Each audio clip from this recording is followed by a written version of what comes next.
Alright, I think that is set. What's up, everyone? Hey, Peter, glad you're here. Appreciate you modding, by the way. Let me know if the audio sounds good. I'm going to throw my headphone in real quick and just double check that on my phone I can actually hear it and that I'm live. Because on my thing there's a delay.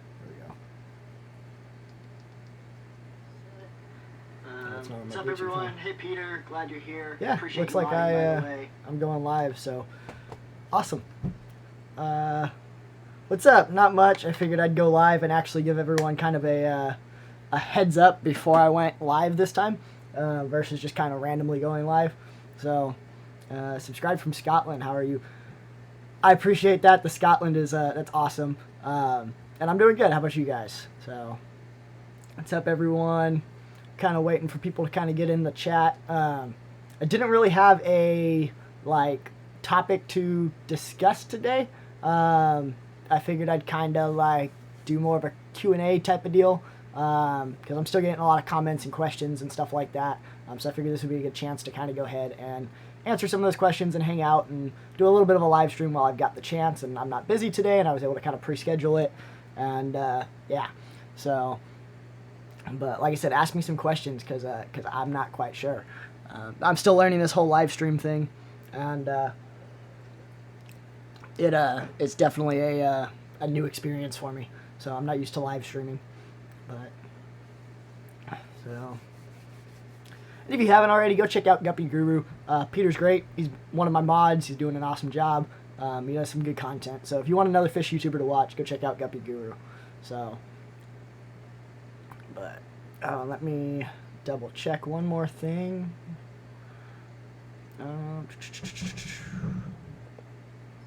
Make sure everything's going good. All right. Okay, so let's see. I still get this error message. I don't know why YouTube sends that. Back filters or sponge filters. I prefer sponge. It kind of depends on the tank for me. So in the 75 right behind me, I have two Aquaclear 110 hang-on back filters. I've also got a sponge filter in the corner there. I don't know if you can see it. You can kind of see the bubbles up there. And so I lost my train of thought. That's what happens. I'm still waking up. It's early for me. But I actually really like box filters. So in all four of my tanks, actually all three of the tanks down here except for the Guppy tank, I'm running box filters. In the Guppy tank, I'm running one of the Aquarium Co-op sponge filters. So it really just kind of depends, but I like the air-driven filters. I think they're nice. It's just kind of one of those things. Hey Daniel, what's up? I meant to email you after the club meeting. I hope you had a good time. Yeah. Hey Dan, those plants are still doing good too. If I can get a little more comfortable here. Like I said, I'm just kind of losing my train of thought. Can you have more than one of those Wi-Fi cameras running? Yes, you can actually. Let me pull up.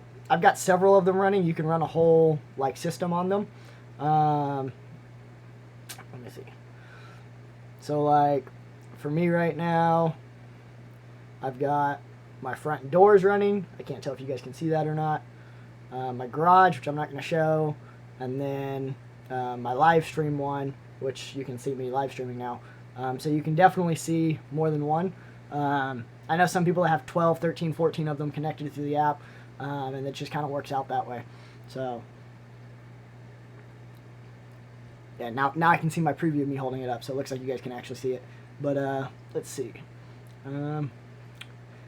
Yeah, and I I don't drink coffee, so I'm drinking Coca-Cola, but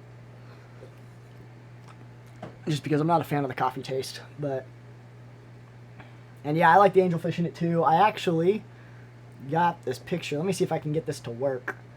And transition.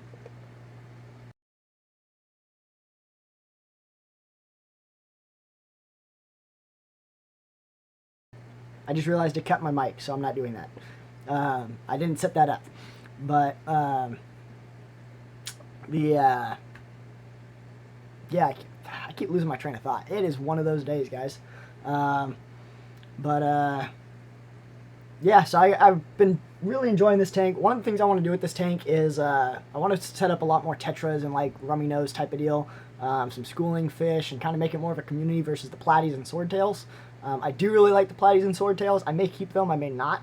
I've got some in a breeding thing down here that I want to breed out because I have them breeding up here. They're kind of hybrids and mutts and all that, and I want to breed some for the club, so I got a pure strain and put them in a tank down there.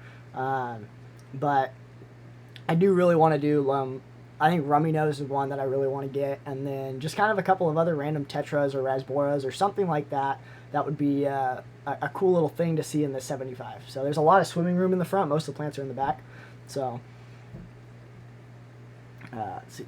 Digging the Slows, Octopus. Perfect. Yeah, no, like I said, I love that plant. I originally got it from Trent Weldon over at Weldon Aquatics, and I think he got it from Aquarium Co-op. I'm not sure exactly, but that's what I got it from, and it obviously is growing all in the 75 right here, and it's great. I've even had it in little 10-gallon tanks. You just got to trim it a lot more often, but I really do enjoy it. It's a nice little kind of growing everywhere and fills up a tank pretty quick. So, but people are subscribing to Guppy Guru. Yep, like I said, Guppy's my Peter is my mod, one of my mods. So if you haven't, check out Peter for sure.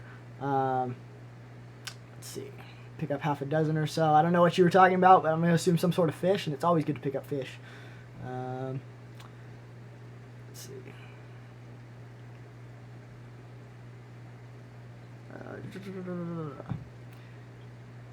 What's up, Edward? How you doing? And everyone in chat, how often do you change your water and how much do? You do once a week and around 20% water change. It varies for the tank for me. I tend to do very heavy water changes just because I prefer to do heavy water changes so that I can feed, and if something happens. The other thing is with my work schedule, every now and then I randomly get busy, and I just kind of don't have a chance to really take care of the tanks, and so I keep I do like a 90% water change on this one every week. All my 10 gallons I do 90% water changes on, except for the shrimp tank. I only do about 50% because it's super heavily planted, and the shrimp don't like to go that way. But that's what I do, mainly because I might not know until the day before I'm normally supposed to do a water change that I'm not really going to be able to have time to do a water change for another week or two. So I've got most of my tanks set up that way where if I don't, it's not that big of a deal. But so that's why I do heavy water changes. In reality, I could probably do like 25% water changes easily on this tank. It's not super heavily stocked. But I just do large water changes just because I'm already there. I'm already pulling water out. I might as well. So, but, oh, the Wi-Fi cameras. Yeah, no, like I said, I really like the Wi-Fi cameras. I've got an actual closed caption or closed circuit, whatever it's called, security system in my house.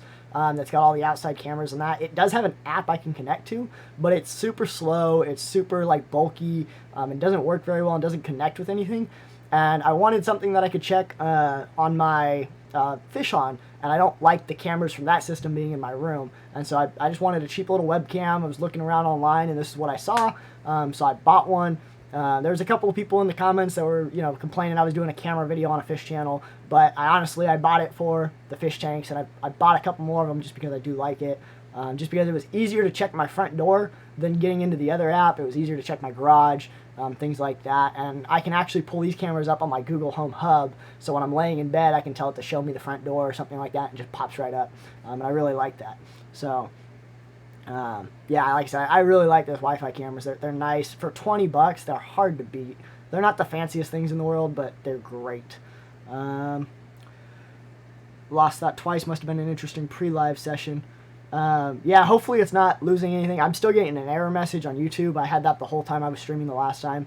I'm still new to this streaming thing. I'm not sure what exactly is going on, but yeah. Go-to spot for cichlids in the bay. I'm not sure. I'm not much of a cichlid guy. I have my angelfish and I have a scarlet batis, and those are the only cichlids that I have. So I hopefully I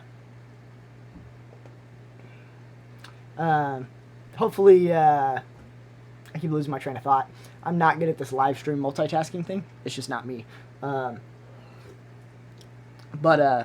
yeah, I'm not sure on cichlids per se. I kind of get most of my fish from my club now, or people in my club, so that's kind of the thing.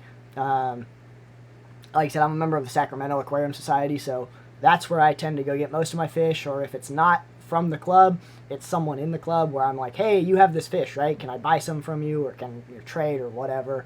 And so that's where I get most of my fish, but again, I'm not a cichlid keeper. They look interesting, I wanted more of a community style versus a big cichlid tank, and I like plants and that, so let's see. Hey, nice to see you live streaming. Yes, nice to see you guys too. Like I said, this live streaming thing is kind of newish to me. This is, I think, my third or fourth time. This is my first time where I pre-scheduled it. And I'm already getting behind on the chat, so I'm trying to catch up. But hey, Rob, how are you guys doing? Appreciate. Rob's another one of my mods. Go check him out if you haven't. JC, what's up? Best food for when I'm away on vacation. I don't feed my fish if I'm going to be away for more than, a day or two.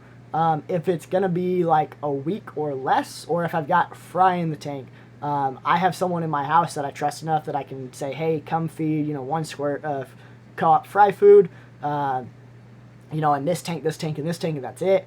Aquarium Co-op and Dean have a video on I can't remember where it is, but on a sticker system that they use when they go on vacation. So each color sticker is a different type of food, and then they put like a 1 or a 2 or a 3 depending on how much it is, and I think they do frozen like cubes. So if you need to feed 2 cubes of frozen brine shrimp, that's the blue sticker with a 2 on it. That means there's 2 or half a cube or whatever. And so that's a good way to do it. But if you're going to be gone for a week or less, I wouldn't really worry about it. I've let my fish go longer than that, so it's just kind of one of those the thingies. I'm missing chat already. Love my tanks. That always looks stunning. Thank you, JC. I've been working hard on them. They're getting slowly better.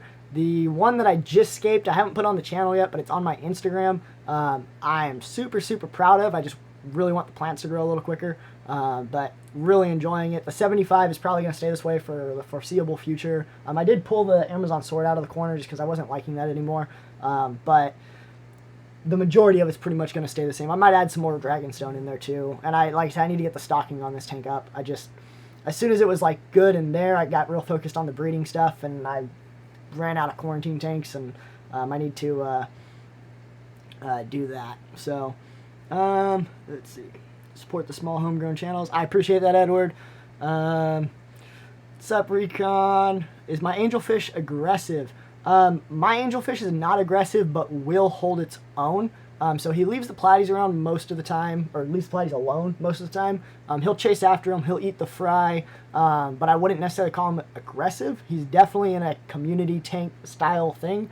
I only have the one, but I think Serpe Tetras would be fine with them. The only thing I would watch would be the Serpe Tetras if they're a little nippy. They might be nippy with the angelfish because they've got the long thingies on it. So that's the one thing I would watch, but probably be okay. So let's see. Angelfish are your all-time favorite fish. They're stunning. You give your live food and bloodworms. Yeah, angelfish are really nice. I like mine. I wanted one for a while and didn't really have the tank space for it, and finally went down and got one. I bought him from PetSmart, wherever he is. That was back in the corner here. I got him from PetSmart.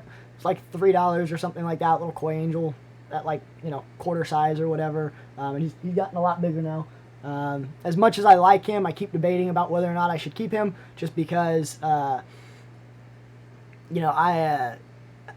like him, but I also like the live bearers, and I got him mainly to keep the live bearer population down, but he's really, really, really good at his job. So I have to keep buying live bearers versus actually breeding them out in my own tank, and that's something that I kind of get a little bit of irritated with. But let's see.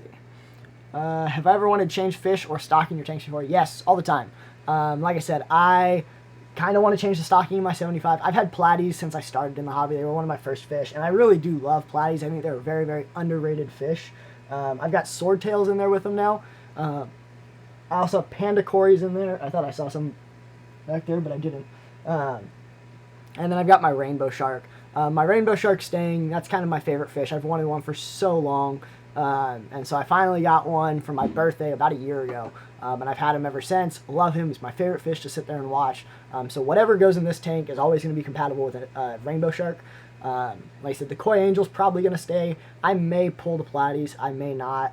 I've got the minnows in my shrimp tank, but I've debated lately. I've kind of fallen in love with the least killifish. I think they're a really interesting fish. Even though I originally planned on getting them to breed and then kind of moving on from them. I may put those minnows back in the pond and put the least killifish in with the shrimp tank, because I think that would be a cool little combo. But I also really like the minnows, so I'm not quite sure. And then I've changed stocking in the hallway tank, and then my breeding tanks I've changed stocking a couple of times. So I definitely changed stockings before. It's just a matter of, getting that. But let's see. SAS is awesome. Yeah, no, like I said, I really like the Sacramento Aquarium Society. It's something I look forward to all the time. The next meeting's in like a week and a half, 2 weeks, something like that. First weekend in January. And really excited for it. So whiptail catfish should be an interesting topic. And then you got an adult angel with dozen skirt tetras and 2 dozen neons. Worked for me. Yeah, I know some people have told me that the neons are angelfish's food in the wild. I haven't ever bothered to look that up to see how true that is. But neons are also one of those fish where if you lose a couple of them, you go buy some more. So that's kind of one of those.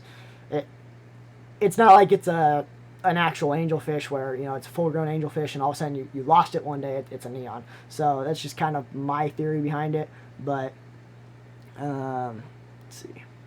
What type of plant is the stringy one? You're probably talking about this one. This is Pogostemon stellatus octopus.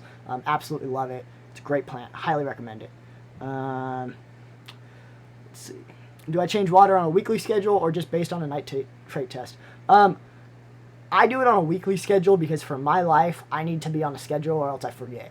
I don't have like I can test every day. I'm self-employed and I work from home a lot, but my schedule's so all over the place that I don't like to keep track of the testing. I just automatically, Sunday is my water change day, no matter what. I do heavy water changes Sunday just to make sure everything stays in tip-top shape. But if you can do it off the nitrate test, I actually don't think that's a bad thing. I actually like that method. It's just for me, I need to be in a habit. I like to have a weekly habit. I like to have a schedule. And so me doing it where it's kind of like I'm testing it, and I might test the water and go, okay, I need to do a water change, but now I'm busy for 5 days. So it just kind of depends on your schedule, and that's kind of the biggest thing that I've got. What type of lights do you use? I use Beamswork primarily. I've got a Nicru light down on these 2 tanks. I've got an Aquaneat on the tank down here.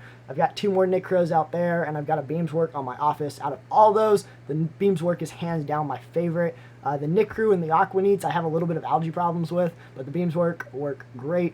They are the most expensive out of the 3, but absolutely love them. So, let's see, trying to catch up. Love to meet you someday and collab on some project. You're in SF. Yeah, I'm in the East Bay, Antioch, Concord area. I would like to go to the SF Club one day, eventually, but it's on Fridays in the city, and that's hard for me to get to. So I go up to Sacramento all the time on Saturdays. Highly recommend it. It's a fun club. I'm there pretty much every single month. It's a good little group. We're at a round table, so there's pizza, friends. Can't really beat it.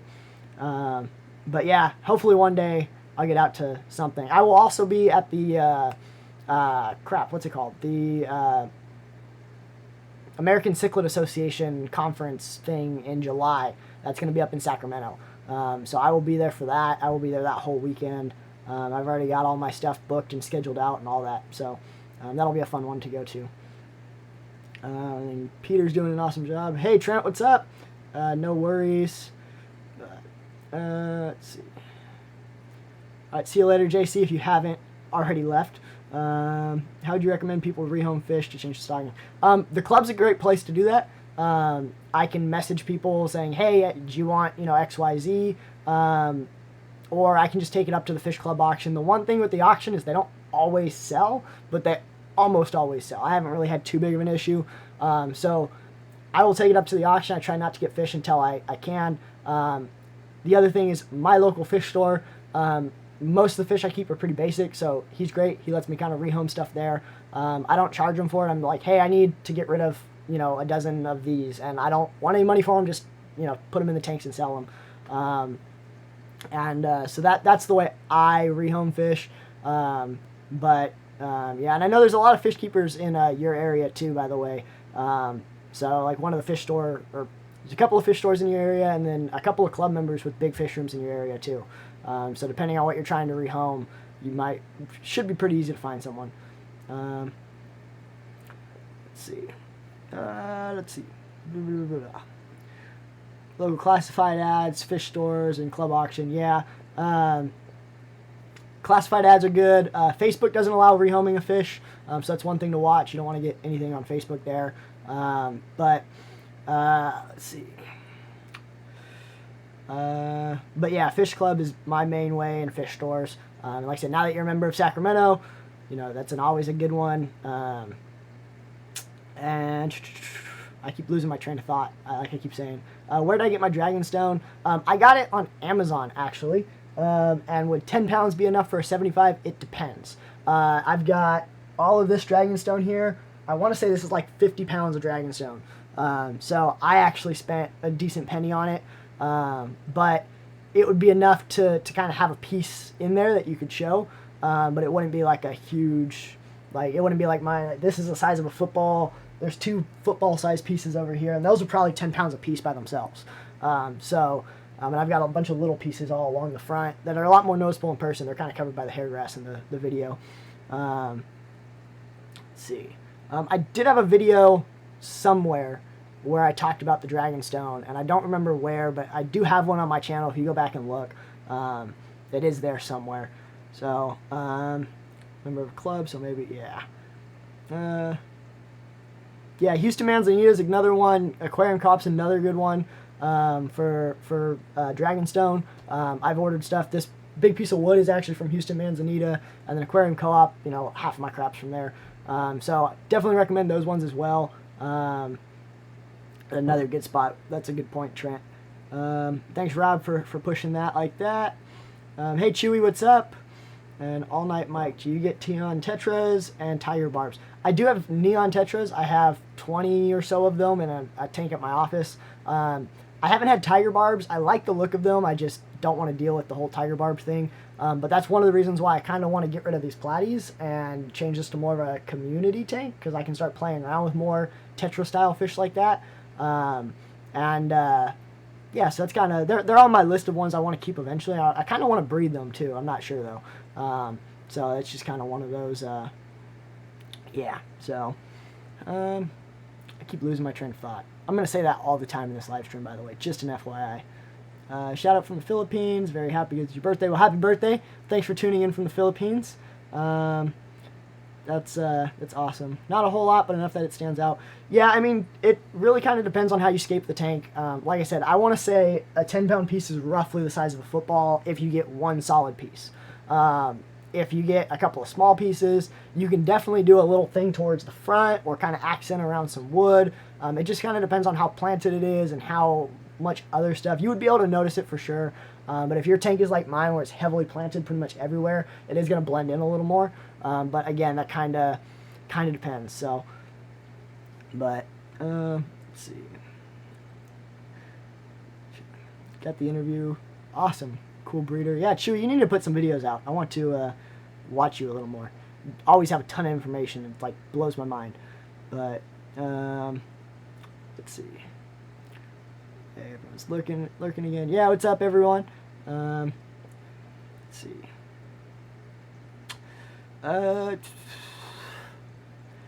Do I inject CO2 or have plans to play with CO2 in the future? I do not have any CO2 running on any of my tanks at all. All of my tanks are planted. I have no CO2 on any of them. I would like to get some CO2. I've thought about putting it on this tank, mainly just to kind of help the plants grow a little better. But I just haven't had the space or the time or the energy to really learn it. I know it can mess with your pH a little bit. And I've only been in the hobby about a year and a half. Actually, I guess almost 2 years at this point. March will be my 2-year kind of anniversary. And so I want to play with CO2 a little bit, but probably a little bit down the line. So Let's see. How are the white clouds doing? They're doing actually pretty good. There's still some in the pond. I've still got the handful inside. I don't have much in the pond. I only have a handful of them in the pond, maybe 6 or 7 of them. But they are still there when I checked like a week or 2 ago. I haven't looked at it too much because it's been raining and that. But the pond so far is working pretty good. I'm curious to see if they'll be there in the springtime. It hasn't gotten too cold yet. It hasn't dropped below freezing here. But I don't know if it will. It's been kind of a warm winter, so... but yeah, so white clouds are doing good though. How long do I quarantine fish? I quarantine fish for about 30 days once I see the disease is gone. So if they've got ick or something, I don't count that towards the 30 days. I wait until I don't see disease anymore, and then I keep them 30 days after that.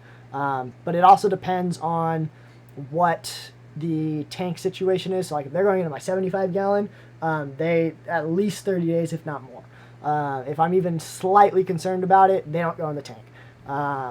Some of my breeding tanks in that, where they're the only fish in the tank, I kind of throw them in the tank and I quarantine them for about 30 days and use separate equipment in that, but I don't, or disinfect the equipment after each one, but I don't necessarily keep as good of track, especially if they're not showing signs of sickness, just because they're not going into another tank. The biggest deal is just whether or not I can share equipment or whether or not I have to disinfect my python each time. But let's see. What is my favorite plant? That's kind of hard to say, but at the moment, I'm really enjoying crypts. I've got a bunch of crypts in the white cloud tank that I put a video out on. The tank that I just set up, it's actually a dirted tank, and I've got Crypt One Deadeye, but I think it's the red one or whatever. It's the one that's a lot darker than the green one I have in the mountain minnow tank. And I'm really, really liking the look of it. I really want some more of it, or to grow some more of it. But do I ever ship shrimp locally or near SF, and I've had bad luck with imported cherry shrimp? I don't usually ship them. I actually have never shipped fish before, but I do sell them at my club auction. I don't know where in SF. You said near. I'm not in SF. I'm actually East Bay, like really, really East Bay, like Antioch East Bay. So depending on where you are, shoot me a message on Instagram, and we might be able to meet up. The other place to look would be checking out your aquarium club, whether it's going through San Francisco, which is on Fridays, the first Fridays of each month, or I go to Sacramento on the first Saturdays of each month, and I bring 2 or 3 bags of cherry shrimp to breed and sell at the auction there, and there's a lot of shrimp at those auctions. And if it's one of those things where if I know you're going to be at the meeting, I can always, hey, bring me X amount of dollars or whatever, and I'll sell you a bag of cherry shrimp. It's not that big of a deal. We don't have to worry about the auction type of deal. But that would be my recommendation, would be to check out the clubs, because like mine are bred in local water. If you go up to a club, they're going to be bred in local water. Most of them aren't wholesale imports. They're shrimp that have been in a tank. They're breeding. They're local. They're several generations in, and so they do a lot better. But the other place to check out is Eric Lucas, I think is his name, with buypetshrimp.com. He also comes to the Sacramento Club occasionally. He was there at the last meeting, had a bunch of shrimp. He has some good shrimp as well, some really, really good shrimp. So he's up north a little bit, but yeah, like I said, he's in the Sacramento Club. So see you later all night, Mike. Let's see. Do I have a dream fish I would love to have? Off the top of my mind, I can't think of one. Like I said, my biggest fish that I really wanted was a rainbow shark. I know they're super basic, you can get them at PetSmart, but I wanted a rainbow shark really bad, and so I got one when I got my 75 for my birthday last year. So that's kind of what I did. And before I forget, by the way, since there's 29 people in the chat, I did set up a promotion on my Teespring merch stuff. Let me remember what I put the thing. There's a link to my merch down in the description below. It's 10% off, and it's code LIVESTREAM, and that's going to be live until Christmas time. So if you're interested in getting like a Bay Area Aquatic shirt or hoodie or something like that, LIVESTREAM, use code LIVESTREAM for 10% off. Links in the description below. So let's see. Going back. I have to put out videos. Yes, Chewy, I want you to put out videos. What's my favorite plant? Yeah, like I said, it's probably one of the crypts. But yeah, what do I use to disinfect equipment? I run hot water through my Python, so I just plop my Python in the shower and turn my sink all the way to hot and let it run for 5 or 6 minutes. But in between each tank, or I usually use hydrogen peroxide mix, or I've done vinegar in the past. I've got both, but hydrogen peroxide in a little spray bottle, and that's what I use to disinfect my nets and stuff too, just because I might as well. But that's what I use personally. So the fish club in Victorville or near. I am not sure of a fish club in Victorville. Aquarium Co-op has a club list on their website somewhere. I don't remember exactly where it's at. But if you Google Aquarium Co-op local fish club list or something like that, they have a list of pretty much everything. There's not too many in California. There's the Cichlid Club down in San Jose. There's the San Francisco Aquarium Society. There's Sacramento. And then there's a couple down in like the LA area. I can't remember where Victorville is, to be honest. But yeah, so there's clubs out there. I drive about 2 hours to get to my club. But it's totally worth it. I love my club.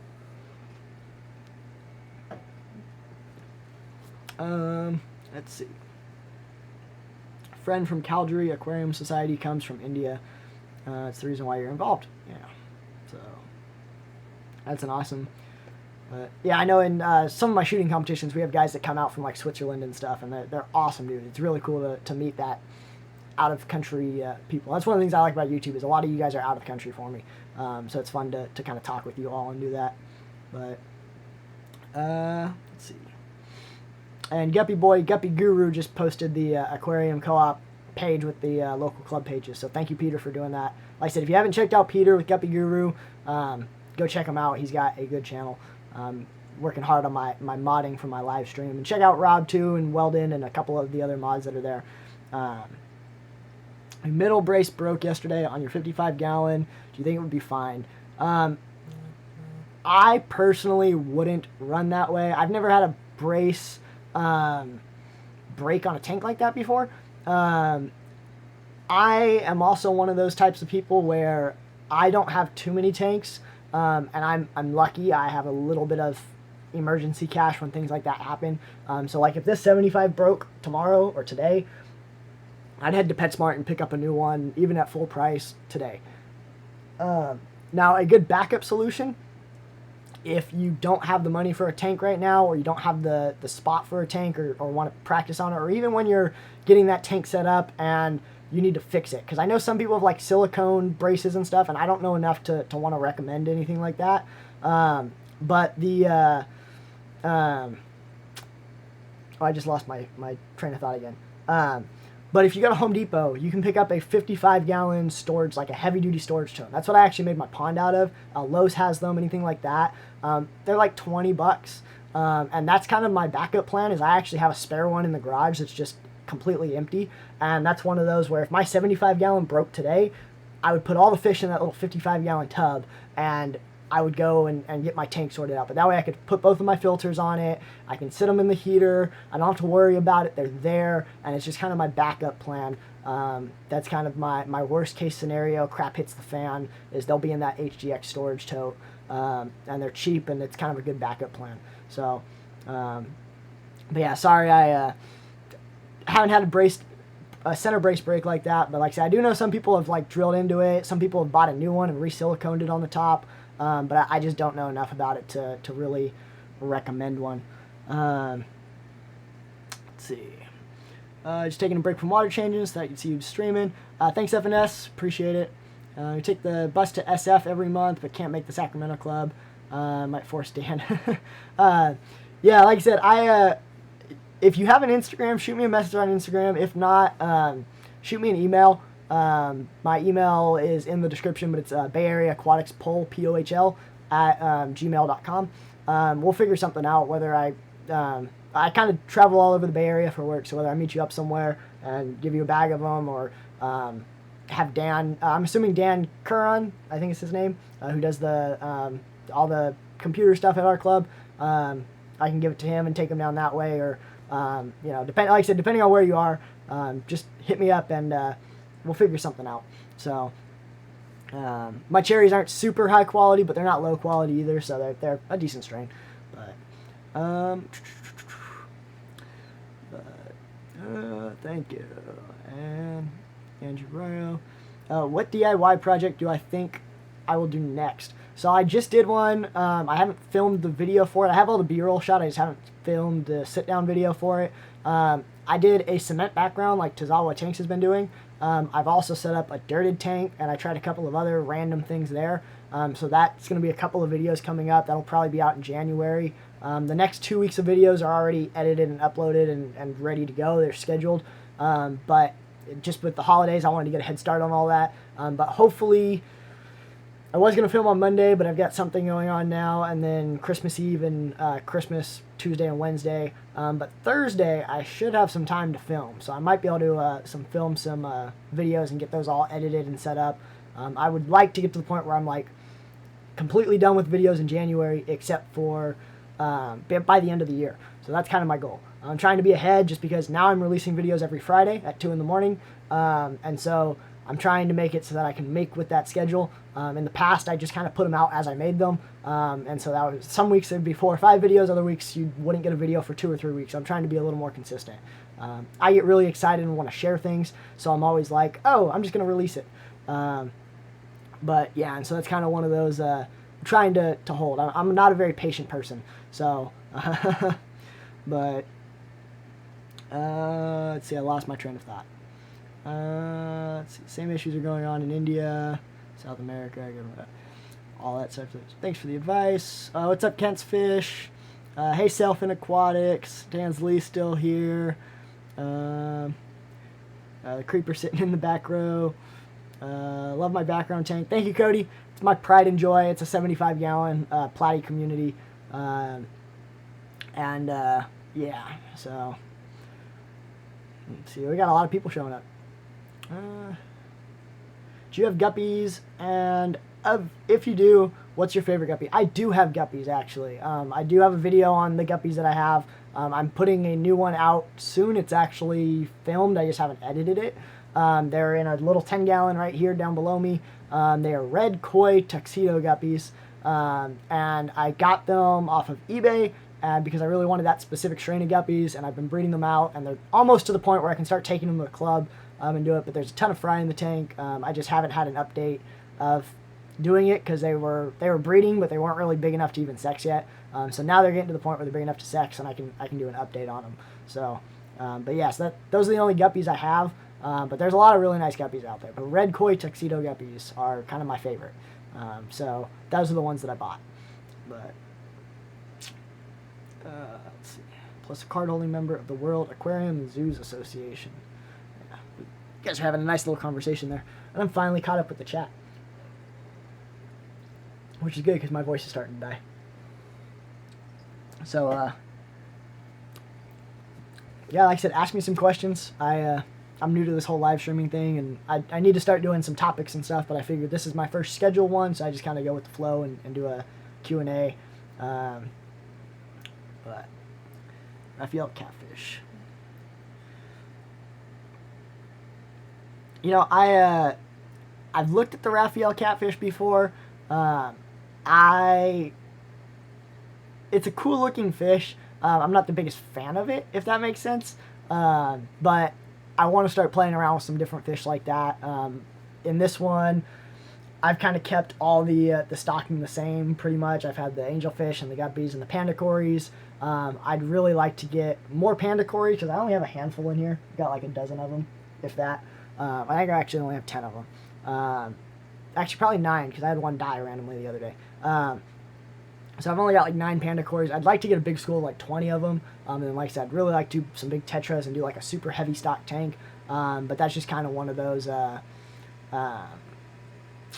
that's like I said.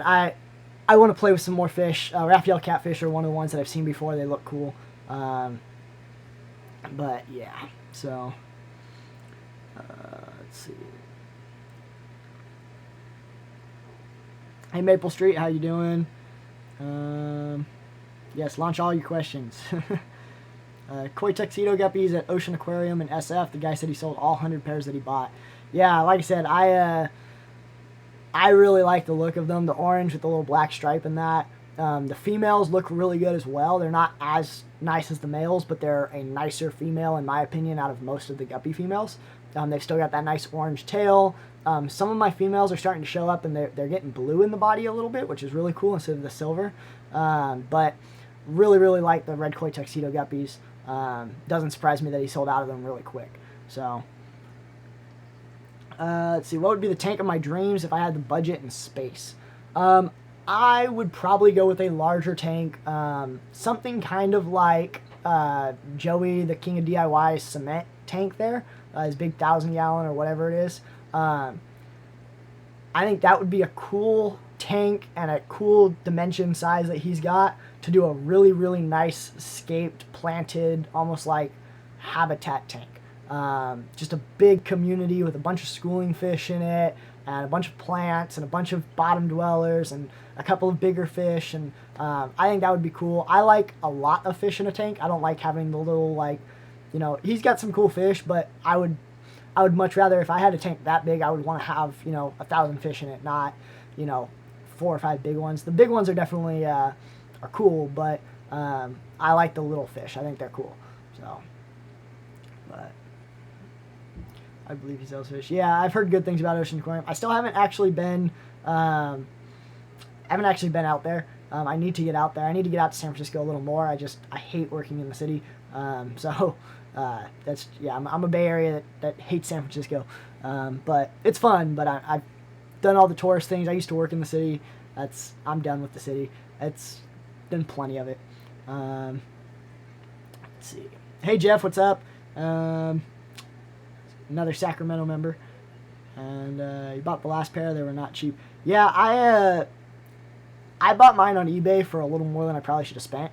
I want to say it was like $50 for a trio, or $60 for a trio, and then it was another like $30 or $40 shipping, and then he offered me a second trio for $20 more, so I took it. So I spent like $100 and something on my guppies, which was a lot, but I've got 2 trios of them, are the original strain, and I figured that way if one of the males died or something, or didn't make it through shipping, I'd have extras. But I really, really like the look of them. They're a guppy that I don't plan on getting rid of anytime soon. They're not one of those, like, have it, breed it, and get rid of it guppies. They're one that I wanted to actually keep. And so they are more of a pet guppy, even though I have them in a breeding setup. But, yeah, so let's see. Purple Mosaic Dumbos with Guppy Guru. Yeah, that looks definitely cheap. Or not cheap. Sorry, I was reading Jeremy's comment. Those definitely look good as well, Guppy Guru. Let's see. 240-gallon Dutch style would be so sick. I actually don't know what Dutch style is. I haven't seen that before. I'm going to have to look that up after the stream. But I know a lot of those European tanks are really cool looking. So, strains that can actually swim or bonus. Yeah, I'm not a big fan of the guppies just that are like super big and huge tails. I'm also not the biggest fan of Dumbo-eared anything. I know guppies are real popular. I think some of them look really cool. I'm not a big fan of the super, super big fins. I actually like short fin fish quite a bit better. There are some really nice long fin fish, but I think the ones that I have are good balance there. And yeah, so when I want to maintain it. Yeah, those big tanks always look so much fun, but it's just a lot of maintenance. Even my handful of tanks, I've got 8 tanks. Yeah, 8 tanks, and I still don't have time to maintain them all half the time. So I definitely don't know if I'd want to maintain a big tank like that. If I had a fish room that I could automatic water change and stuff like that, it'd be one thing. But let's see. Have I ever had whiptail catfish? I have not. I was at Backyard Aquatics Fish Room in Napa Valley a couple months ago, and they're starting to get into whiptail catfish, and that's cool. I was watching some of them, and they're just on the sand, and all of a sudden they like bury themselves down in the sand, and they've got a couple tanks of them. They're really cool. If you're anywhere, I have no idea where you're at. If you're anywhere near the Sacramento area, our speaker on January 4th, I think is what it is actually on whiptail catfish and breeding them, so that'll be a good one. Yeah, so whiptail catfish definitely look cool. I've seen them in person. They have some really interesting personalities. They've kind of got their own like little territories in the sand and that. But I don't have any, probably won't have any for a while. So that's just kind of one of those there. Not bad for 2 trios. Yeah, that was kind of my other thing. I was looking around at some places, some of the more well-known breeders, and they wanted like $150 for a pair of them. And I liked them, but not that much. And a lot of them, they were like out of stock, or they were like, oh, I'm waiting for my wholesaler. So I'm like, okay, they're going to be a wholesale, so I'd rather just, you know, buy them from a hobbyist or something like that. Yeah, so I was just haven't wanted to spend that much on fish before. But the guppies are actually probably the most expensive fish that I've bought. I'm trying to think about it. Yeah, the guppies are actually the most expensive fish that I have right now. But yeah. Limited to no hardscape, heavy contrast stem plants is the look of Dutch. That sounds cool. Like I said, I definitely like the plants. Plants are something that I've really gotten into. Do I have a fish room I'd love to go visit? Off the top of my head, I can't think of one. I've been lucky enough to go to a couple of wholesalers. I've been to a couple of fish rooms. I've been to a couple of fish stores. And there's a lot of really cool ones. None that I can think of out of my head that's like, I have to go visit. I think everyone kind of has its own personality, and everyone has its own like specialty, and I think that's cool. I like the identification of each of them, the kind of personality each fish room has. So I can't think of one that I would really want to go to, but there's a lot out there. I definitely know that for sure. Let's see, short fin bettas. Yeah, I actually prefer the short fin bettas. My betta that I have is a long fin double tail, I think, and I wish I'd gotten more of like a placket style one. I just, you know, I like them, but I like the short fins just a little bit better. I think the long fins definitely, mine doesn't swim very well. He kind of sits in the corner, he's super lazy. I like the more active fish. I'm not a big fan of the kind of slow moving, not very active fish. So, thank you, Rob, for promoting that. Dr. Coleman about touring his fish lab. So, I'm assuming he's going to be in the club or somewhere nearby. I've been talking with our club president, or our club president to be, about doing some fish room tours and things like that of people in the club. So I toured Larry's fish room a while back. We're working on doing videos at each club meeting each month that'll be put out on my channel. Oh, I just forgot what I was going to say. And then, yeah, we've been talking back and forth with Wiley and a handful of other people on the board of directors about doing more fish store tours, whether it's like they set it up with me to go out, or whether me and a handful of club members go out and hit like 4 or 5 fish rooms or stores in a day, or even hit a bunch of them over the course of a weekend or something. It would be fun. It's just one of those. It takes a long time to film those. So I would like to do more fish room tours. And I know, I can't remember his name. He does all the corridoras. We were talking to him about possibly going and looking at all his quarries. So there's a lot of things in the works. It's just a matter of, sadly, this isn't my full-time job, so I have to make sure I can get things there and make it work for other people's schedules. And what works for my schedule doesn't always work for everyone else's schedule. A lot of times I'm free like in the mornings and the weekdays, but people are working. Weekends get a little tougher for me, but some weeks the weekdays suck and the weekends are good, and vice versa. So it kind of it definitely yeah, it can be a challenge, but I would definitely want to get out into more fish room places. So wish you would come. You live in the Atlanta area. Yeah. Like I said, wasn't sure, but figured I'd throw that out there since you asked about whiptail catfish. That's our speaker for January. Cichlids, but over 300 tanks. Okay. Let's see. I have to go, but thanks for the good stream. See you later. I can't wait for the next video. It'll be out Friday for sure. And I'll see you at the next club meeting as well. So, Rich's Place. No, I've talked to Rich a couple of times, and the handful of times that he was available, I wasn't available to go out, and it's just kind of one of those. I'm going to get there eventually. He's invited me out. I just haven't had a chance to really get the schedule to work. Hopefully in the spring, that would be fun to go out and do. So, FGI.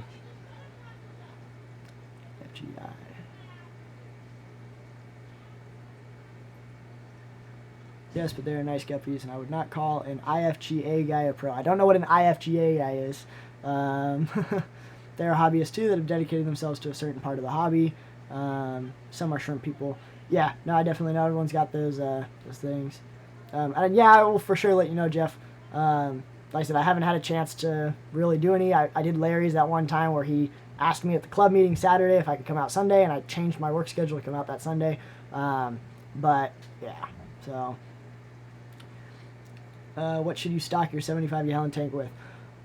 I'm a little biased. I really like platies. I think platies are really nice. They stick out a lot more. You know, they're bright oranges. You can get blues. You can get yellows. You can get the red wags. There's all sorts of... I just hit my microphone thing. All sorts of cool color of platies. And like I said, I think they're really underrated and they're cheap. But the... Man, I keep losing my train of thought. Today is just not a great day for my brain. But again, I'm also a big fan of like community fish. So whether it's tetras or rummy nose or something like that, I like that, especially if you're gonna do angelfish. Just making sure they're not too small. Things like guppies and platies. Like my angelfish eats a lot of my platy fry, so it's just kind of one of those. And that's what goes on. But Fish Labs at CSU Sacramento. Introduce me. Yeah, that would be awesome. Oh, okay, he's the one that does the glasses. Or that, not the glasses, does the auctions. Got it, I know who you're talking about now. Yeah, no, that'd be fun to go up and do one time. For sure.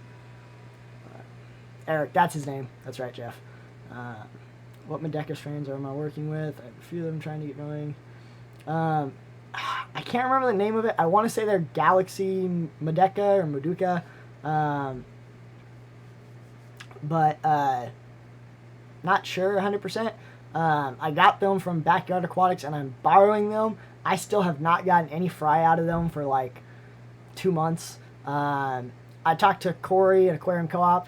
He suggested my tank get planted a little bit more. So I've thrown a bunch of spawning mops in there and like it's packed. I still haven't seen any fry. I really need to pull eggs. I've been too busy. Hopefully after Christmas I'll have a little bit of time to start pulling eggs and see if I can get some fry that way. But yeah, I believe they're the Galaxy Meduca strain or something like that. But I'm not 100% sure. They're just the white rice fish that are, you know, the real popular, hard to get ones. But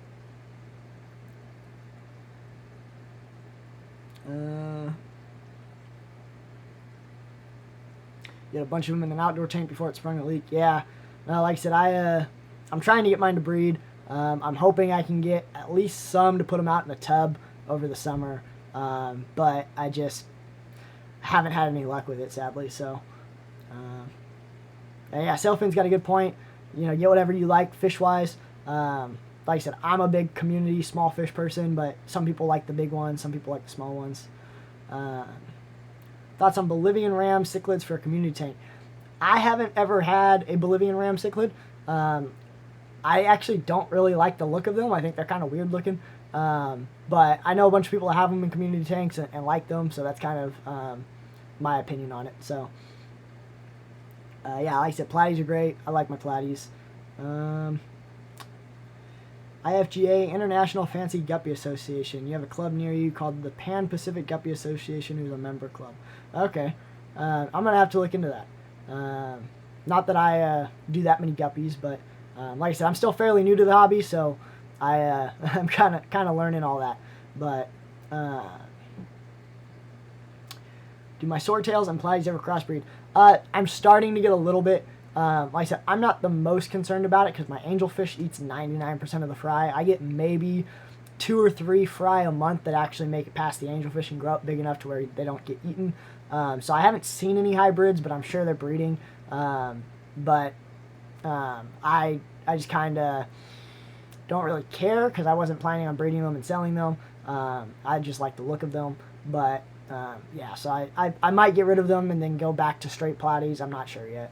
But number of the IFG2, great place. Yeah, like I said, I'm definitely gonna have to check that out.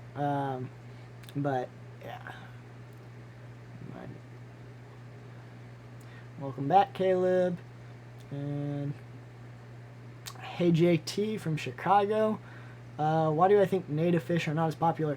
A lot of the native fish that I've seen are not as colorful as some of the fish, and they're not as easy to get a hold of, and they're not as easy to breed and readily available, in my opinion. Now, once you get into fish, I think you can definitely appreciate a lot more. I had someone come over the other day, and I was geeking out over the Japanese rice fish that I've got, and they were like, why, it's just a white fish. I like your platies better, or I like your guppies better, or something. And I'm sitting here, I'm like, no, but you don't understand the difference. Like, these are cool fish. Or even my least killie fish. I really, really like the least killies that I have. And I was talking about how, like, there's the smallest live bear and all that, and they're like, no, they're brown and ugly. And it's kind of like, I think that's kind of the issue. There are some really cool, like, pygmy sunfish and stuff that look really good. But I definitely think, as in any hobby, you get certain things like that where you definitely have to know about the fish to appreciate it. Or you have to know a little bit about the hobby to appreciate it versus just, oh, it's colorful and it looks good. But let's see.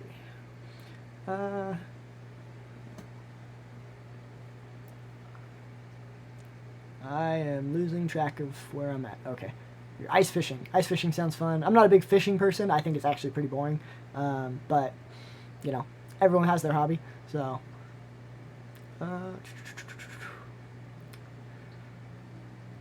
even IFGA in Utah. It's interesting when they crossbreed. I actually like the look of the hybrids. Yeah, like I said, that's one of those things where I wasn't super concerned about. They were for me, and so I got them. I know a lot of people were like, I can't believe you mix swordtails and platies, and I'm like, I'm not planning on selling them. I'm not breeding them for profit or anything like that. So I just got them because I think the look of them are nice. But here's a funny one. You have a tank of tiger barbs, so your neighbor went to Petco and got 10 tinfoil barbs because Petco said they're the same as tiger barbs. Yeah, the different pet stores are interesting. Luckily, the Petco near me, depending on who's there that day, the guy that's in charge of it's actually a hobbyist himself, has a whole bunch of tanks, so he's pretty good about things like that. But the girl that works there when he's not there has no idea about any of it. The PetSmart that I go to, that's the main one I go to, the lady in charge of that section is another hobbyist, but the 3 or 4 people that work there most of the time are not, and so they just don't know any better. And then the other PetSmart I go to, none of them there are hobbyists. They don't know anything about fish at all. I bought some platies from there the other day and had to sit there and, nope, that's a male, that's a female, I want, XYZ, because I was getting them specifically to breed. But yeah, it's definitely need to do some research before you go in and buying random fish. But eggs take around 2 weeks to hatch. Okay, I'll have to keep that in mind. Like I said, I've had these for 2 months now, 3 months now, not quite sure. But I pretty much put them in a tank with plants, and then I just feed them every day. I haven't done any sort of special, like, getting things done for them or anything like that. So I just, I need to spend a little more time on them, because again, I am borrowing them. They're not actually mine, so I need to give them back in the spring. So I want to get some fried before I have to give them back. But let's see, some marigold sword and twin bar platies. Yeah, that sounds pretty cool. Caleb, I am 22 years old. I will be 23 in February. Notice I had to think about that because that's how my brain's working right now. So, but yeah, I'm fairly young. So, let's see. Hard thing, deciding what to sell for stores and breeders. Unfortunately, what I think is cool isn't in demand. Yeah, that's the same thing. There's fish that I'm like, man, I really, really want to get a hold of, and I just can't find them. And that's one of the reasons why I try to kind of stick with some more basic fish for several of my tanks, because people that see my tanks, people that are local or people even online, they go, wow, that's a really cool tank. And I don't want to be like, yes, this is a fish I spent 6 months trying to find and spent several $100s on, because that's not going to happen. But things like the white cloud minnows or guppies or platies, you can get a hold of those. They're not hard to get a hold of. So I've been trying to kind of keep some more basic style tanks, just because they're underappreciated. And even like cardinals versus neons, in my area it's kind of hard to get cardinals. Most of the places only carry neons, and cardinals are expensive.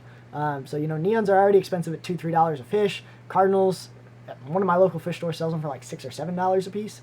So I did a tank of neons versus cardinals, even though I like the look of cardinals better, but neons are just a little more that way. So but the guppy genetics are cool. Genetics of fish in general are cool. It's interesting to see that. But don't mind me asking, how young are you? Yeah, like I said, I'm 22. I'll be 23 in February. I'm really appreciative of you guys, just because I've only been in the hobby about 2 years. I got my first tank when I was 20. Yeah, I impulse bought it at 20, I think. 21. 20. I don't remember. No, 20. Yeah, 20. And so, no, maybe 21. I can't remember. But I really dove deep into the hobby, learned a lot, and then my channel kind of blew up out of nowhere last year. And so I'm real appreciative of that, and luckily the channel's been able to fund and give me money to play with more stuff, and I really like that. So that's definitely something I'm appreciative of.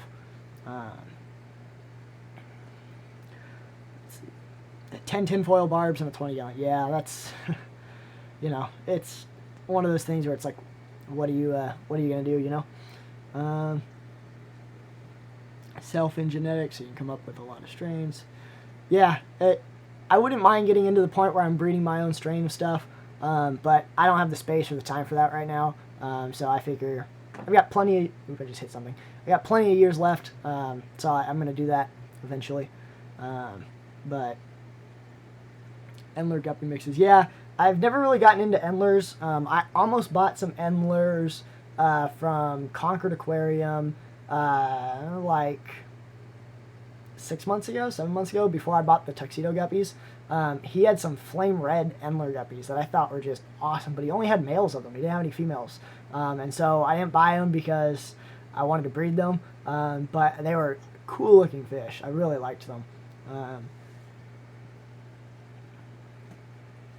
Let's see. Do I have kids? I do not have kids. I'm not even married, so no. Not at all. February 3rd. No, my birthday's February 21st. So that's my birthday. But Mike, I'm older than you. Yeah, I thought you knew about this. I've mentioned my age in your stream a couple times, Rob. Like I said, I'll be 23. Hopefully here in February. So I've got 2 months until I'm 23. So yeah, I'm a young guy, but I'm also self-employed in that. So most of my friends work-wise are like 40, 50, 60 years old. So I'm kind of used to that. It's just kind of one of those, you get used to it after a while, but yeah. Let's see. Do I run CO2? What are my thoughts on the CO2 disposable cans that you manually add to the tank? So I do not run CO2 at all. And I don't know if you're talking about the little 4-inch tall, like paintball style CO2 canisters or airsoft style. I've never really played with it to really know any better. But like I said, CO2 is one of those things I want to play with, but from what I've been told, the little paintball cartridges in that are I keep blanking, are expensive. They run out real quick. And I used to airsoft, so I know how expensive those canisters can get when you're running through them. But yeah, so some Madeca strains have poor fertility. If you have healthy parasite-free fish of breeding size, they should start producing eggs, maybe boost the temp a bit or add some salt. Yeah, so mine are producing eggs. I have pictures of them even on my Instagram of them with eggs they're carrying eggs underneath their tail.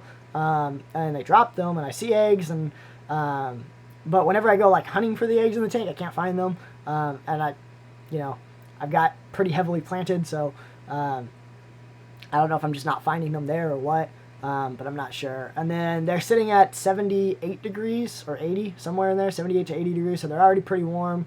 And I haven't added salt. So how much aquarium salt should I add for a 10 gallon in there?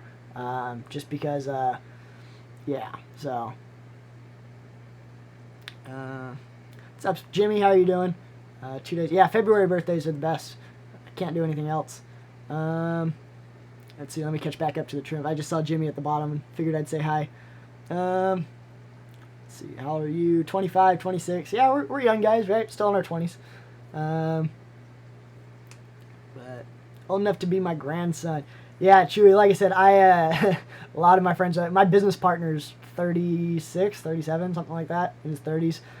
So a lot of my friends that I go hang out with are twice my age or old enough to be my grandparents or parents or knew my parents growing up or whatever. And so I understand it can be a little weird, but, and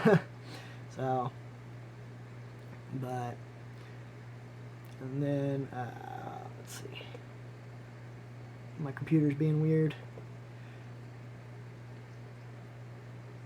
Like I said, this live streaming stuff is still new to me.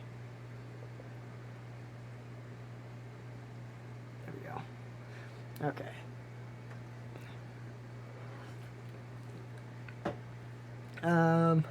Let's see. I keep losing my train of thought. I really need to get better at this live stream stuff. I'm not a live stream type of person. I'm too scatterbrained for that. Veal-tail mollies are neat looking. We had them when you were a kid. You're a guppy person, don't really care for endlers. Yeah, like I said, I prefer guppies over endlers. I think the endlers are a little bit on the weirder looking side, if that makes sense. But I'm also kind of picky in that, so. But you had one Pleco in your 75 gallon to help cycle it. He has ick and was in there for about a week. How should I disinfect the tank? If you don't put fish in the tank, if you pull Pleco out of the tank and you keep an ammonia source in there, whether it's liquid ammonia or decaying food or something like that, the ick will die off after a couple of days from its host. I personally crank the heat up. I don't know if it's planted or not. I crank the heat up and I dose salt. But or ICX is another option. So there's a couple of different options. I personally am a big fan of the heat salt method. It's worked for me each time, but ICX is another good solution if you've got plants. So it's a fish farm. Yeah, I wouldn't mind getting out and touring some fish farms too. But let's see. What's up, Select Pet? If my parents are 38 and you're 14, would you consider them old? I mean, they're not old, but they're not young either. I mean, it's kind of my dad's 50 something, and my mom's in her mid 40s. So, it's not the oldest thing in the world, but not the youngest. Like I said, I hang around with a lot of older people just because of the nature of my work. So, I go out drinking with like 40, 50-year-olds, and people always look at me like I'm definitely the black sheep out of the bunch. But yeah, I agree, Jeff. I definitely feel like a younger one there. I've been trying to bring in some more younger people. Maria, I think is her name, who was in the stream a little bit earlier. She and her husband are in tanks. They're out of my area, and she's got 4 kids and was asking if the club's kid friendly. And I'm like, there's not a lot of kids, but we would love to encourage them. So I think they're going to come out to January, and then I think they're going to bring their kids in February. And so I'm hoping we get a little more kids in there. The handful of kids that I've seen definitely enjoy it, and I agree. I think getting some younger people into it is important, and keeping the hobby up a little bit. So all these breeding colonies got wiped out during a hurricane. Yeah, it's one of the things I don't like about that area. I mean, people are scared of earthquakes, and I'm sitting here, I'm like, I've been through 1,000,001 earthquakes. It's not a big deal. But hurricanes scare the crap out of me. I've been in one hurricane when I was traveling over in Kentucky, and it was a pain in the butt. But check out Frisa Aquarium Filter on Amazon. Kind of looks like the Aqua Clear. I'm going to have to write that down. Frieza aquarium filter. Frieza aquarium filter. It kind of looks like a aqua clear. Not really, but kind of. Oh, I just lost it. Where'd it go? There it is. Frieza. Yeah, I mean, it's a boxy one. I wouldn't necessarily say it looks like an aqua clear, but it got a similar design. I'm going to keep that open on the side tab and have to look at that later. Let's see. I'm trying to find it. Green Moscow, Maria and her family. Yep, Peter knows them. You know what I was just thinking about the other day? I need to buy a shirt from you too. I was like, I don't have a shirt from Guppy Crew. I need one. But 38 is not young. LOL. Old gets farther away the closer you get to it. Yeah, like I said, it's one of those, like, they're not young, but they're not old, but they're not, you know, they're kind of middle age, right? But, you know, that's just what it is. But, let's see.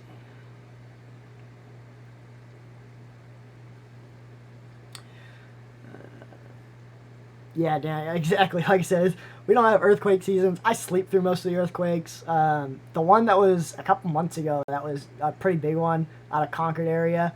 That was the first earthquake I felt in years, actually. Most earthquakes I don't feel, or I'm in my car during it or something like that. But that one was actually big enough that my 75 actually splashed a little bit and water ended up on the floor. So that was my first big one in a while. But I've been a California resident my whole life, and granted, I've only been here 22 years, but I haven't had that big of an issue with earthquakes. So,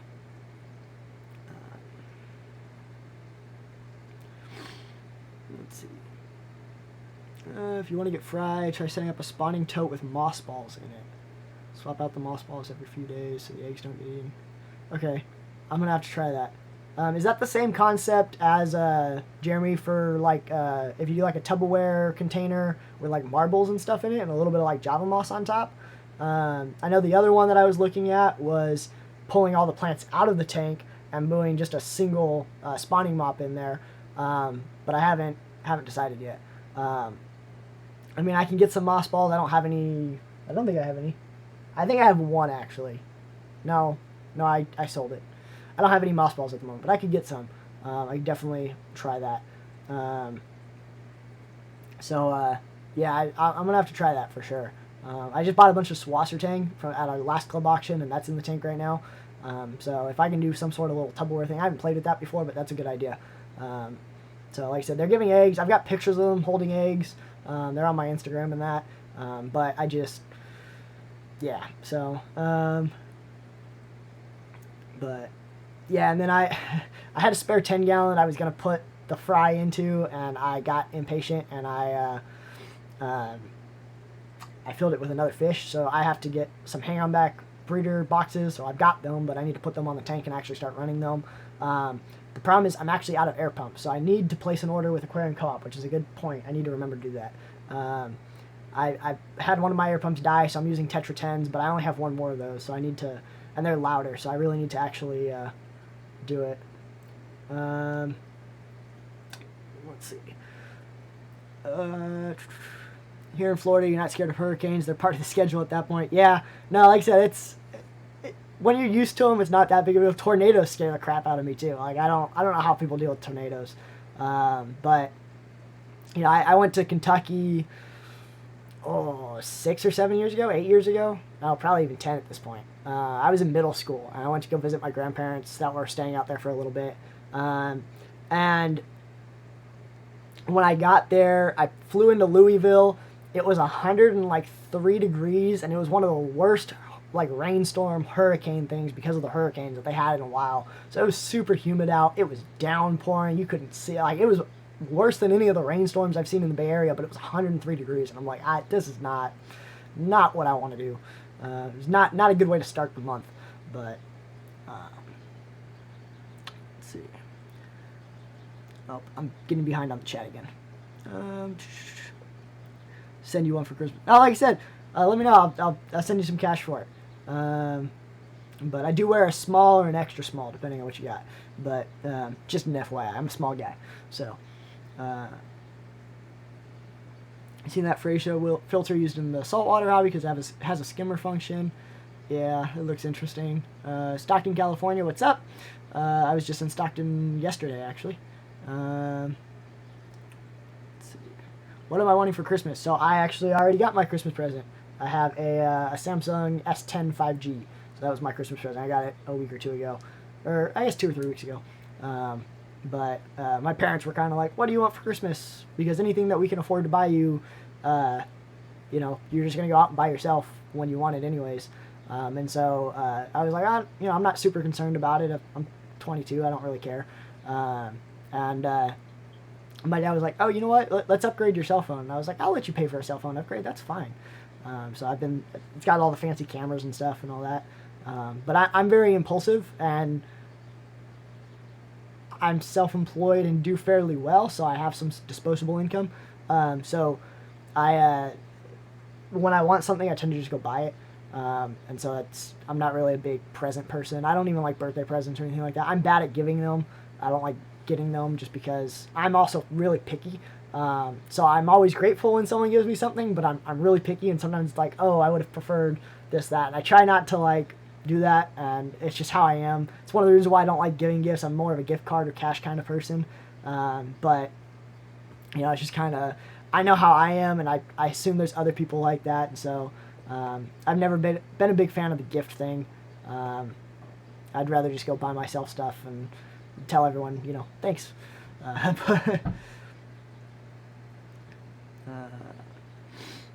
let's see. Moss balls is in Java moss or spawning moss. Okay, yeah. I've got plenty of Java moss, Saltwater tank, etc.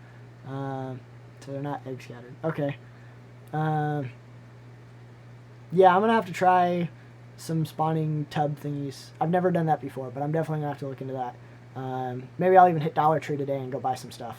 Because Walmart's probably going to be packed because of Christmas. But maybe I'll hit Dollar Tree and go buy some stuff and go run some errands later. Maybe even do that today. Do I have anything else today? No, I don't think I have anything else today. So, but yeah, like I said, I thought about pulling the plants. I'm running out of space, and so I do have another 5-gallon tank I could come and set up, or I could set up a bucket or something, but I think I'm just going to set up a hang-on back box. So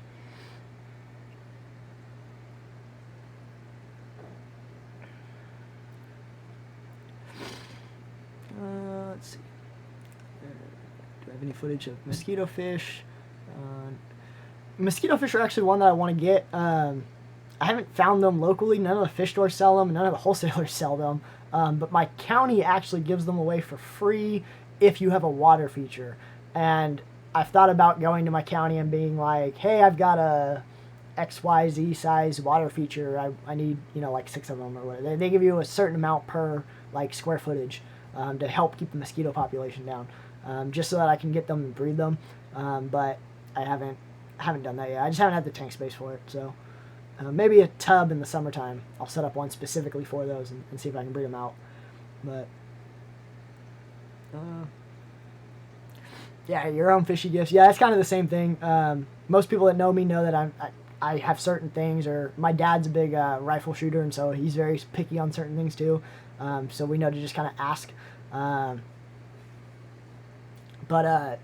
I, like last year, one of the 110s, actually I think it's this one, I got for Christmas, because my dad goes, here's your budget, go get what you want, and then I'll just pay you back for it. And that's your Christmas present. I was like, cool. And I was planning on setting up a 75, so I went and bought the 110, and then he also bought the heater that I was using at the time, and a couple other things, and was able to kind of set up my 75 for a lot quicker than I would have if I didn't, because otherwise I would have had a 75-gallon and I'd stand sitting in the garage, but none of the filters or stuff to run with it.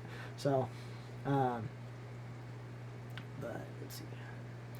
I can scoop the females out when you see them holding eggs in the early morning and put them in an unfiltered container or breeding box with moss for them to lay in. The eggs are already fertilized. Okay, so once their eggs are carrying, they're already fertilized. That was another thing I wasn't sure about, was whether or not they were there, because Backyard Aquatics wasn't sure if there was a male. I don't really know how to tell the difference on those ones. I haven't been able to see anything. but they are carrying eggs, and like I said, I've got pictures of them. They're clear. Yeah, I'll have to try either Tupperware or something. Like I said, the biggest thing is I've been busy. It's been my busy season up until about this week. So now I'm going to be real slow for like a week or two. And so I can kind of spend a little more time picking fish every day. I just haven't had the chance to do that. But I definitely want to try and get some fry by the end of January. That's my goal. So, mosquito fish, but they're overseas, live in Florida. You're from Bermuda. Pond over there, there's a bunch of them, but I don't have any footage at the moment. They're banned in Canada. And you're streaming and a member of the club. Yeah, like I said, Chewy, I appreciate the support. I really enjoy it. I really like the hobby. I really enjoy the club. I've actually been a member of the Sacramento Club for over a year, but I didn't start going to the meetings until July. And so I joined December of last year. I've already had to renew my membership in that, but I was having some medical issues, so driving up to Sacramento was hard for me. It's gotten a lot better. It was my OCD issues. I was having issues with that. So now I'm up there. Now my OCD is a lot better. I'm on medication and all that, and I don't have to worry about it. But I really do enjoy it. And like I said, the live streaming is something that people keep asking for, and I went and bought the webcam. I bought the audio thing. I could have done it on my phone, but I wanted something a little bit nicer. And I'm still learning the software and learning how I'm not a very good live person, so I'm still learning how to. I'd like to talk and run. I mumble and I run on a lot. So and like I said, I'm real scatterbrained. So it's kind of one of those like live streams are easy and hard at the same time. But killing off the native fish. Yeah, that's the one thing I've heard about mosquito fish is they kill. We have issues with that here in our area too. Them being kind of invasive. So while they give them out for water features, they're super picky on don't release them. If you don't want them, you bring them back to us or give them to a fish store or something. Because we do have that issue out here as well. Same reason why I can't have a axolotl. But let's see, I can't have them in Texas either. Yeah, like I said, our government hands them out here, so that's kind of interesting. 5 gallon or 10 gallon better for raising fry. I colony breed most of the fish that I've been doing, so I use 10 gallons. Talking to some people, depending on what you're breeding, I know some people will use like a 5 gallon, but they only fill it with a gallon or 2 of water, depending on how much fry, because you don't want them having to search for food all that much. But it really depends on the fish that you're breeding. I'm just getting into breeding. Like, I've got guppies, white cloud minnows, least killifish, the Japanese rice fish, and then platies are the ones I just bought to breed, so I can check those off of my breeding list for the club, and then cherry shrimp. And those are the only things that I've really bred so far, so I'm still new to it, still learning a lot, and I've been researching a lot, but fall and middle to end of spring are my real busy time, so I got hit in the fall, and it just really, really, really hard to see, or really hard to do things, so.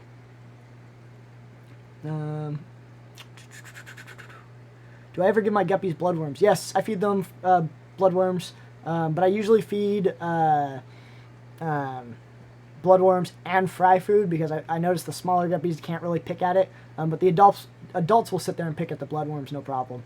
And I have shrimp in my guppy tank as well, so the shrimp sit there and eat them as well. If I want to find mosquito fish, check my local ditch. Yeah, like I said, I know they're an invasive one over here. They're kind of a nasty fish in an aquarium. Yeah, I've heard they're really, really aggressive and they'll kill off most things. One of my friends was telling me he put some in with white cloud minnows and it killed off his white cloud minnow colony. But like I said, I appreciate it, Chewy. Eggs are fertilized right when they're laid, and the female carries them until she deposits them. They only spawn in the early morning. It's just getting light out. Yeah, and I keep my room pretty dark because I work a lot of nights. So like I was up until 5 this morning, 4. Something like that. I'm a night person, so my room's pretty much blacked out, so I can kind of control the on and off. Yeah, hold on one second. I've got someone knocking at my door, but I'll be right back.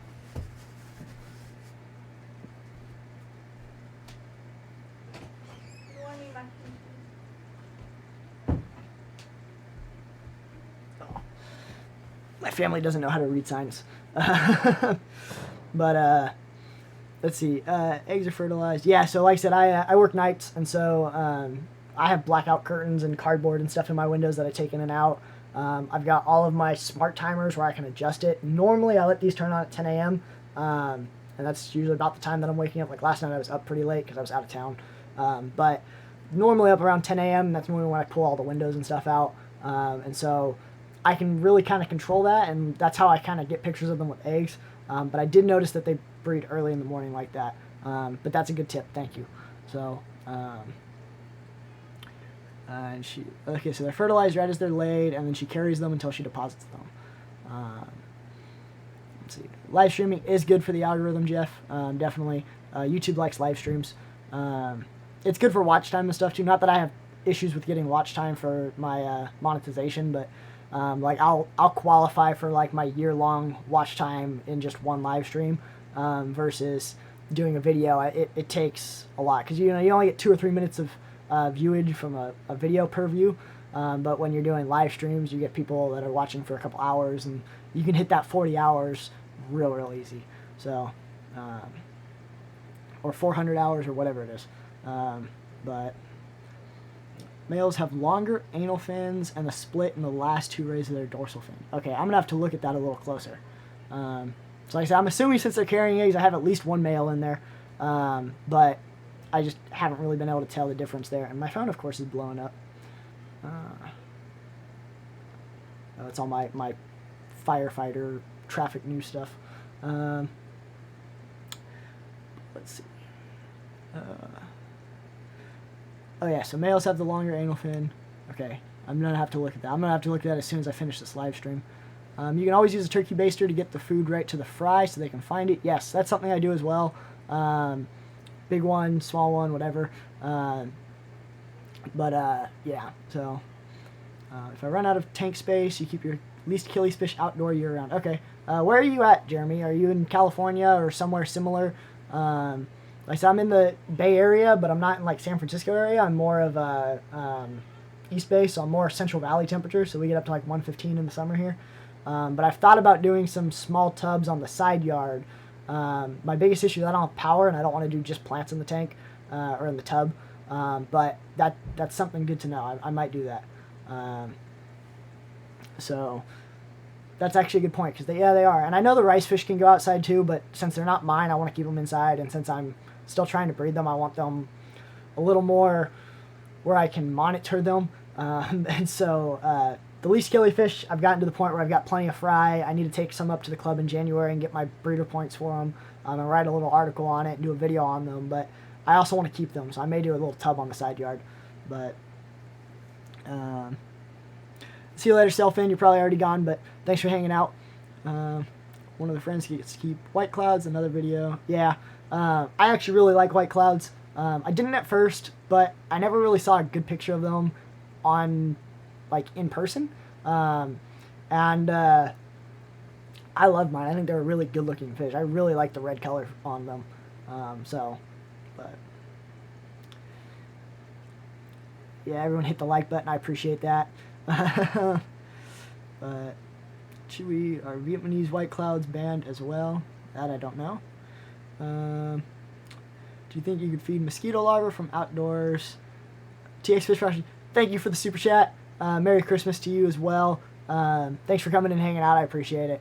So, let's see. Do I think I could feed mosquito larvae from outdoors to indoor fish? I know a lot of people that do. They keep their Daphnia cultures outside. They keep their green water outside and stuff like that. So I personally don't grow anything outside just because I don't have the space or the time, and I have animals and mosquitoes and everything else. I just don't deal with that. But I know a lot of people that do. But I also know there is that chance of bringing things in, but I don't know enough about it to really definite yay or nay. But I know you can feed them. I know a lot of people that grow mosquito larvae in their backyard. Yeah, it's definitely one of those things that I don't know enough about. North of SF, our summers are mild. Our fish do amazing. Yeah, no, like I said, my white cloud minnows are doing great out in the tub. So I might do a couple more tubs. That's a good idea. I want to do a couple, like a whole rack of them. I need to buy some more of those USB air pumps, and I might just run some power out to it and do a little like protective box over them. But again, that's time, effort, money that I just haven't had the chance to really do yet. So, and it's cold right now, so I don't think they'd really be breeding. So I'm kind of waiting until summer to do that. That's going to be my summer spring project. Is once it gets a little warmer, set up a couple more outdoor breeding tubs, whether they're full time or whether they're temporary. I'd really like to do some guppies outside too. So.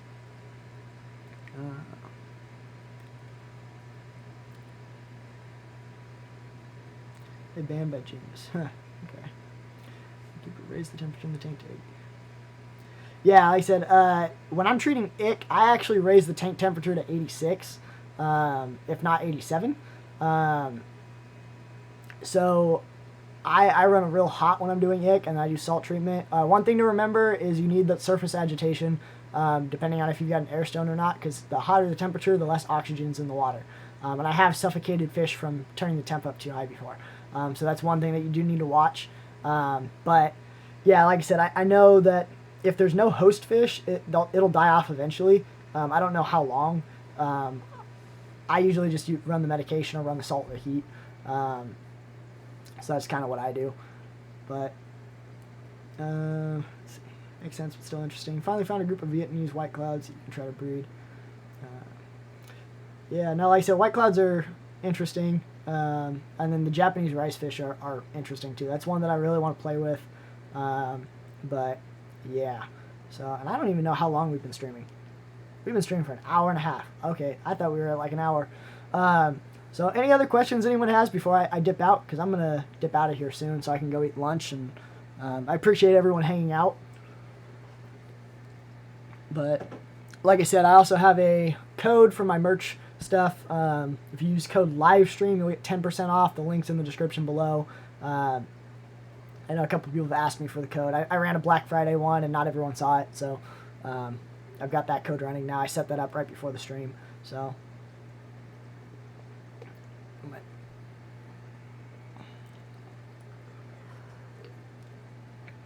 I'm going to hang out for just a couple minutes just because I know there's like a 20-second delay or whatever on the live stream. So it kind of, whenever I say something, I got to wait a little bit for people to actually hear it and get a chance to type. But like right now I'm just drinking soda for the first time, so. Yeah, that's a good point. Depending on what type of fish he has, 85 might be too hot. I didn't think about that. I don't keep a lot of cold water fish. I keep mostly tropical or things like white club minnows that can handle the higher temps. But that's a good point, depending on what fish you got. The hotter temperature makes them makes the ick life cycle a lot shorter. So, because you can't treat ick when it's on the fish, it's when it's free floating. So yeah, but at least that's my understanding. Like I said, I'm still fairly new in the hobby. But I try to soak up as much information as I can.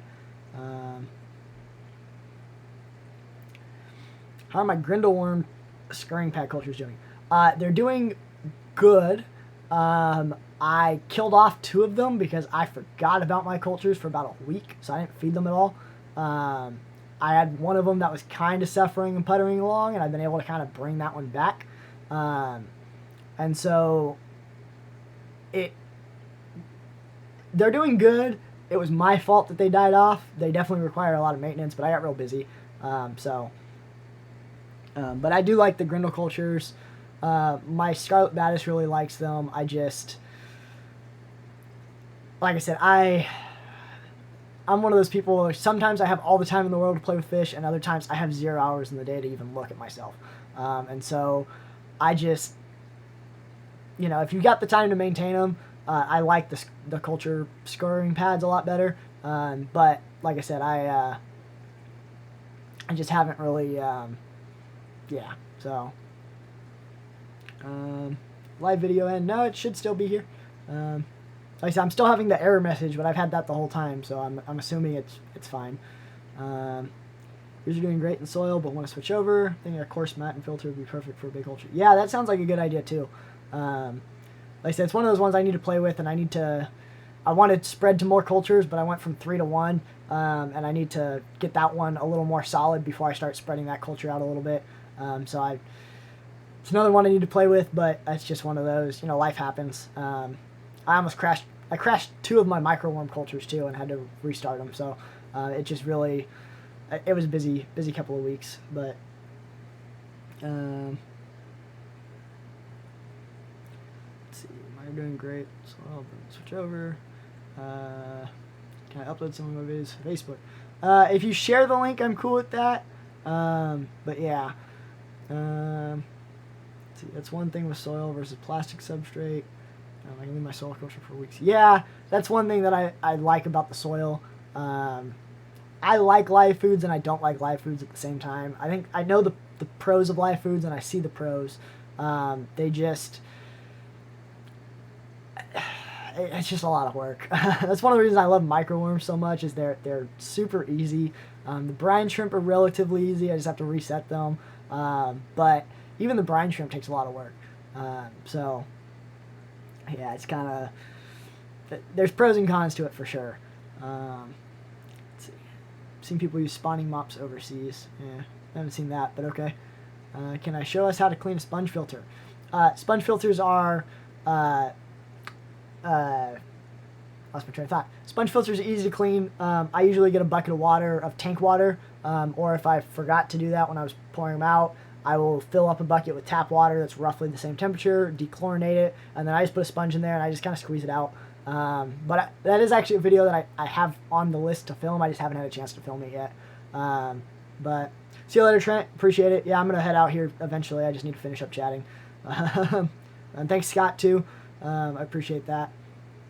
For cherry shrimp, what substrate do I recommend? I've got cherry shrimp on a bare bottom tank, and I've got cherry shrimp on pool filter sand, and I have cherry shrimp on black diamond blasting media, which is black sand. I like the black sand the best. I think the colors are the best on them. The colors look good under the bare tank, but I have the bare tank painted black on the bottom, so it is a little darker. They're not as bright on the pool filter sand, but you know, it's just one of those. Yeah, but let's see. Trying to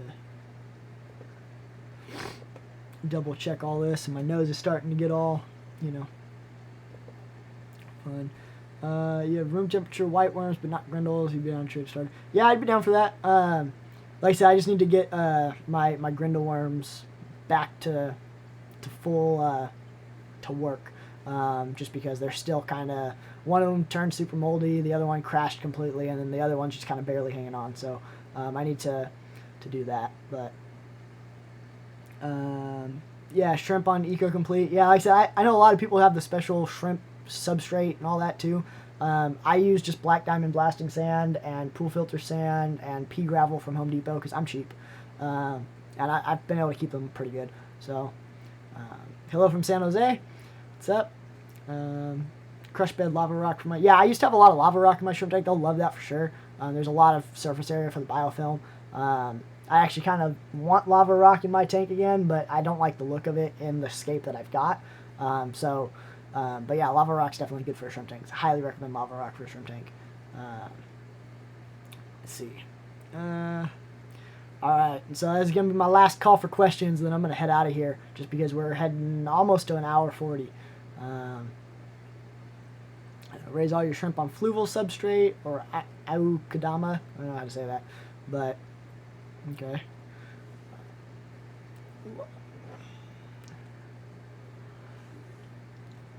Also, like I said, I want to say thank you again to all my moderators, especially Peter, Guppy Guru. If you haven't checked him out, go check him out.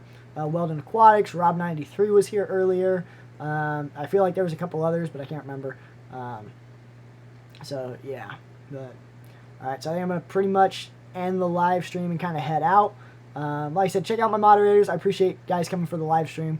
Again, if you need some Bay Area Aquatics merchandise, I haven't been plugging that enough lately. Code livestream until Christmas, December 25th.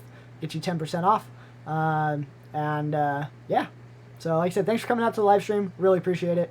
And I will see you guys next time.